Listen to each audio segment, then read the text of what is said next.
देखिए क्या है, 5 kg block is kept on A horizontal platform at rest.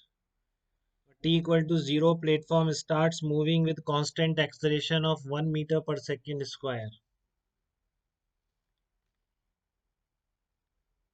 Dipendra late हो गया यार आज आप. दीपेंद्र आ रही है आवाज आपको? हाँ देखो फटाफट देखो, अभी भी दो लोग बाकी हैं, 18 हो गए थे, दो बाकी हैं कोई अपन. देखो खुद कौन बाकी है. हाँ कोई बात नहीं, देखो आप देखो उसमें. ये क्वेश्चन देखो, ये 5 kg block is kept on A horizontal platform at rest. ठीक है ना, तो ये मान लो आप ये कोई प्लेटफॉर्म है और इस पर ये 5 kg ब्लॉक रेस्ट पर रखते हैं अपन. At t equal to zero, at t equal to zero platform starts moving. ठीक है, टी इक्वल टू जीरो पर आपका प्लेटफॉर्म मूव करना शुरू करता है बेटा. ये कीड़ा कैसे हो गया, ये हिसाब से भी सही रहना चाहिए. T equal to zero platform आपका मूव करना शुरू कर देता है.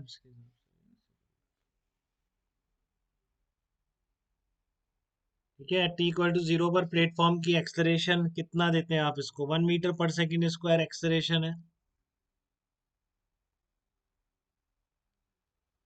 और friction coefficient between block and platform is 0.2. ठीक है, तो इसका कुछ भी एक्स यहाँ पे एक्स फ्रिक्शन है या नहीं, इससे हमें कोई मतलब नहीं, क्योंकि इसने बोला इसको आप कांस्टेंट एक्सलरेशन दे रखे, कैसे भी दे रखा हो हमको पता नहीं. ठीक है, ये कांस्टेंट एक्सलरेशन मेंटेन्ड है इसका. Mu between the block and the platform is 0.2. यहाँ पे 0.2 है. फ्रिक्शन कोफिशिएंट आपको यहाँ का 0.2 दे रखा है, जो भी है म्यू एस म्यू एक ही है. तो यहाँ पर मैक्सिमम फ्रिक्शन आपने निकाल लिया, 0.2 इंटू 5 इंटू जी, 10 न्यूटन मैक्सिमम फ्रिक्शन लगेगा. 10 न्यूटन मैक्सिमम फ्रिक्शन लगेगा. ब्लड आ रही है बताओ एक बार. और किसी को भी लग रहा है क्या, वीडियो डाउट लग रहा है किसी को?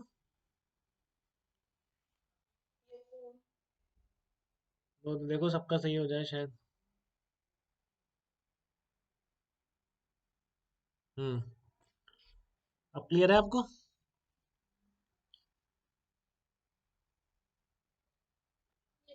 हाँ, एक्सेलरेशन 1 मीटर पर सेकेंड. अच्छा वीडियो फोटो पे कर दो इसको सही. एक्सेलरेशन 1 मीटर पर सेकेंड स्क्वायर, इसका मेंटेन रखना है आपको. कह रहा है कांस्टेंट एक्सेलरेशन ऑफ 1 मीटर पर second square, mu between the block and platform is 0.2. Find out work done by the force of friction on the block in fixed reference frame in 10 second. मतलब ground के respect में 10 second पर इस block पर कितना work करेगा friction.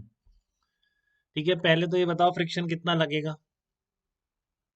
ठीक है ना, इसका एक्सलरेशन कांस्टेंट है, ये आपका 1 मीटर पर सेकेंड स्क्वायर इसलिए लिखा हुआ है. कांस्टेंट एक्सलेशन से चलेगा, जो भी इसको चलाएगा, हमें नहीं पता कौन चला रहा है, कोई मतलब नहीं हमें. बट नीचे वाले प्लेटफॉर्म का एक्सलरेशन हमेशा कांस्टेंट है, 1 मीटर पर सेकेंड स्क्वायर. तो फिर इस पर फ्रिक्शन का वर्क कितना होगा आफ्टर द 10 सेकेंड. ठीक है ना, फर्स्ट 10 सेकेंड में work done by friction on 5 kg block कितना होगा. तो हर्ष यादव ने बहुत ही अच्छा क्वेश्चन कर लिया है, एग्जैक्ट आंसर भी बता दिया उसने. तो हर्ष यादव फ्रिक्शन कितना है आपका, दोनों के बीच कितना फ्रिक्शन फोर्स लग रहा है बताओ जल्दी से. 5 kg और प्लैंक कितना. 10 न्यूटन नहीं आ रहा यार, देखो एक बार ध्यान से.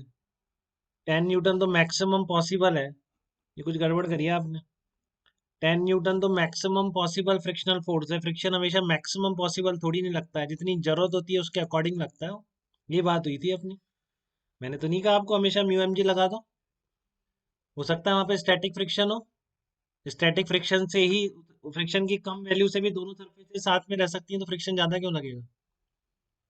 इस फ्रिक्शन का पर्पज है 5 kg को इसके साथ रखना, इसका एक्सलरेशन है 1 मीटर पर सेकेंड स्क्वायर. तो सबसे पहले आप रिक्वायर्ड फोर्स देखो ना, 1 मीटर पर सेकेंड स्क्वायर से चलने के लिए 5 kg को रिक्वायर्ड फोर्स कितना है, ये देखोगे कि नहीं. आपको 1 मीटर पर सेकेंड स्क्वायर से चलने के लिए 5 kg पर रिक्वायर्ड फोर्स कितना है. अगर वो मैक्सिमम फ्रिक्शन से कम है तो उतना फोर्स लग के हमेशा दोनों साथ चलेंगे, बात खत्म हो गई. नहीं तो अलग चलेंगे, फ्रिक्शन इतना लगेगा, 10 न्यूटन लगता रहेगा हमेशा. ठीक है, तो ये काफी सिंपल क्वेश्चन है, फ्रिक्शन को इन्वॉल्व करता हुआ, वर्क को इन्वॉल्व करता हुआ, बहुत ही सिंपल प्रोसेस है इस क्वेश्चन में, तो आपको आना चाहिए सबको ये। ठीक है, तो क्या करेंगे इसको, यहाँ पर देखो आप, फोर्स रिक्वायर्ड फॉर 5 kg कितना है, मास इनटू एक्सेलरेशन, तो कितना है 5 न्यूटन रिक्वायर्ड है। कोई दिक्कत किसी को रिक्वायर्ड फोर्स में, फ्रिक्शन मैक्सिमम हो सकता है 10 न्यूटन, तो फ्रिक्शन इतना लग जाएगा, 5 Newton is less then 10 Newton, तो इसलिए both block will move together, दोनों ब्लॉक साथ में चलेंगे बेटा, उसमें कोई दिक्कत नहीं है। अब दोनों ब्लॉक साथ में चलेंगे क्योंकि 5 मैक्सिमम अवेलेबल से कम है, उतना मिल जाएगा, तो इस पर फ्रिक्शन कितना लगता रहेगा, 5 न्यूटन लगता रहेगा। डिस्प्लेसमेंट देख लो आप 10 सेकंड में कितना है, इसका एक्सलेरेशन भी इतना ही रहेगा, तो 10 सेकंड में ग्राउंड के रिस्पेक्ट में डिस्प्लेसमेंट कितना आएगा, हाफ AT², दोनों साथ चल रहे हैं ना, तो displacement half into A into T², आपका 100 है, तो देखो फोर्स आ गया आपका, हाफ AT², डिस्प्लेसमेंट आ गया, तो लिख दो आप इसमें कितना आ जाएगा आपका, 250 जूल वर्क आ जाएगा friction, work done by friction equals to 250 joule and both blocks are moving together. Simple था, फ्रिक्शन का क्वेश्चन था। अब इसी में मैं फ्रिक्शन कोफिशिएंट को चेंज कर देता हूँ, म्यू एस की जगह मैं क्या कर देता हूँ, 0.02 कर रहा हूँ।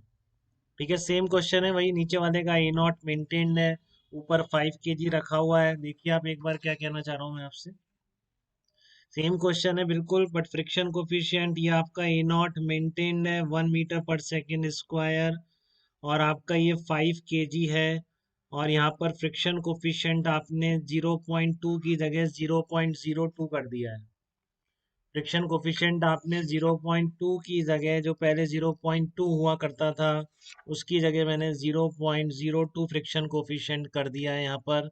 तो आप मुझे आप बता सकते हैं क्या कि फर्स्ट 10 सेकंड में work done bye frictional force यहाँ पर कितना होगा। तो प्रोसेस जिसने समझी है ध्यान से, जो बिल्कुल सीरियस है अपनी चीज़ों को लेके, वो बता सकते हैं मुझे एफ मैक्स यहाँ पर कितना लगेगा, mu S into M G, 0.02 5 into 10, तो आपका कितना आ गया है बताओ मुझे, 0.02 इंटू 5 इंटू 10, तो यहाँ पे मैक्सिमम फ्रिक्शन कितना लग रहा है, कितना आ जाएगा यहाँ, 1 न्यूटन आ जाएगा क्या, मैक्सिमम 1 न्यूटन लग सकता है। और रिक्वायर्ड कितना है, रिक्वायर्ड तो अब भी उतना ही रहेगा क्योंकि आपने एक्सलेरेशन सेम रखा है इसमें, तो रिक्वायर्ड फोर्स कितना है, 5 इंटू 1 5 न्यूटन है। मैक्सिमम अवेलेबल कितना है, 1 न्यूटन, तो आप यहाँ लिखेंगे 1 newton is less than 5 Newton. बाद भी लेट हो गई थोड़ी सी, बट वीडियो देखेगी फिर ये, और क्या कर सकते हैं। यार एक कम है, आज भी एक जना कम है, कोई पता पता नहीं क्यों कम।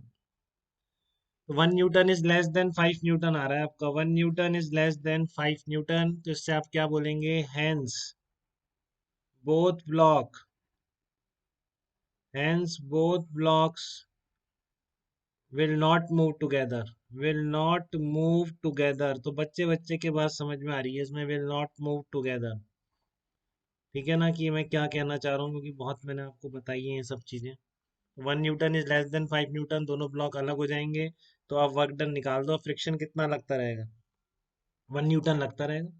ठीक है ना, फ्रिक्शन बिटवीन बोथ ब्लॉक्स कितना होगा, फ्रिक्शन बिटवीन बोथ ब्लॉक्स कितना रहेगा, 1 न्यूटन, तो एक्सलरेशन कितना रहेगा 5 kg का, 5 kg का एक्सलरेशन कितना रहेगा, 5 kg ब्लॉक का एक्सलरेशन कितना रहेगा बताओ जल्दी से, कोई जवाब दो मुझे, फ्रिक्शन 1 न्यूटन है, तो आपको 10 सेकंड में डिस्प्लेसमेंट निकालना है ना 5 kg ब्लॉक का, तो उसका एक्सलरेशन कितना होगा, 1/5 कर दूं क्या, किसी को दिक्कत तो नहीं हो रही, F/F=ma लगाने में, 1 न्यूटन फोर्स है तो एक्सलरेशन कितना होगा, 1/5 मीटर पर सेकेंड स्क्वायर आ गया एक्सलरेशन। तो अब इतना एक्सलरेशन है बेटा, देख लो आप 5 kg का, 1/5 मीटर पर सेकेंड स्क्वायर 5 kg ब्लॉक का एक्सलरेशन है, तो उसका डिस्प्लेसमेंट कितना आएगा 10 सेकेंड में, निकाल लो आप, 1/5 इंटू हाफ AT²। ठीक है, तो ये कितना आ जाएगा, 10 मीटर आ जाएगा, तो 1/5, ये 1 न्यूटन तो फोर्स है, तो वर्क डन बाई फ्रिक्शन कैसे लिख देंगे आप अब, वर्क डन बाई फ्रिक्शन कैसे लिख देंगे, फ्रिक्शन फोर्स, महक का भी नेट गड़बड़ हो रहा है क्या, वन न्यूटन आपका फ्रिक्शनल फोर्स है, आप क्या करें उसको डिस्प्लेसमेंट से मल्टीप्लाई कर दें 1 × 10, तो आपका कितना आ जाएगा, 10 जूल आ जाएगा। इन दो प्रॉब्लम बताई है मैंने अभी तक यहाँ पर फ्रिक्शन की, दोनों सेम थी। बस मैंने यहाँ पर आपको फ्रिक्शन याद दिला देने के लिए, क्योंकि आती है बेटा फ्रिक्शन के साथ ये एनर्जी मेथड बहुत जल्दी कंबाइन हो जाते हैं, वर्क वर्क पूछ लेता है फ्रिक्शन का। तो आपको ये सिचुएशन क्लियर है कि अगर म्यू 0.02 है तो work done by frictional force कितना होगा दोनों केसेस में। एक बार मैंने आपको दिखाया कि रिलेटिव स्लिपिंग नहीं थी, एक बार मैंने आपको दिखाया रिलेटिव स्लिपिंग है। तो महक आप लेट आए हैं तो आप वीडियो जरूर देख लें, एक ही वीडियो है अभी तक, ये 2 क्वेश्चन मैंने कराए हैं आज की बस। ठीक है ना? तो कुछ ऐसा नहीं है कि आपको आगे दिक्कत आएगी अभी। अच्छा अच्छा, ठीक है ठीक है ठीक है, तो आपको क्लियर हो गया दोनों की, कुछ छोटा मोटा रह गया तो बताइए आप। दोनों में बस फ्रिक्शन कोफिशिएंट की वैल्यू चेंज कर दी गई है और कुछ नहीं किया।